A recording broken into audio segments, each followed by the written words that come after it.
Hello, this is evening mini vlog. నాకైతే కొంచెం time దొరికింది అనుకోండి, నేనైతే నా కోసం ఫుడ్ ప్రిపేర్ చేసుకొని తింటాను. నేను ఎప్పటి నుంచో మిస్ అయిన ఫుడ్స్ కొన్ని లిస్ట్లో పెట్టుకుంటాను. అది మా చిక్కి బాబు పడుకున్నప్పుడు, లేదు మా హస్బెండ్ ఇంట్లో ఉన్నప్పుడు వాళ్ళకి ఇచ్చేసి నేను నా కోసం మాత్రమే చేసుకుంటాను.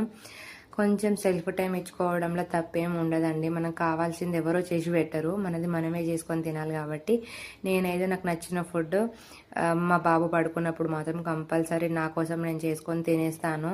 మీ హస్బెండ్కి ఉంచరా అంటే ఉంచనండి, ఎందుకంటే వాళ్ళు ఏదో టైంకి వచ్చి చల్లైంది తినరు, అది బాగా చల్లగా అయిపోతుంది కాబట్టి నన్ను తిడతారు, ఎందుకు చేసినావు ఇంత ఎక్కువ, అవసరమా, నీకు కావాల్సినంత నువ్వు చేసుకొని తిను, మాకేం అవసరం లేదు, మేము బయట అదొకటి ఇదొకటి తింటూనే ఉంటాం కదా, నువ్వే రూమ్లో ఉంటావు, తినేసి నీకోసం నువ్వు చేసుకొని అనేసి అంటారు.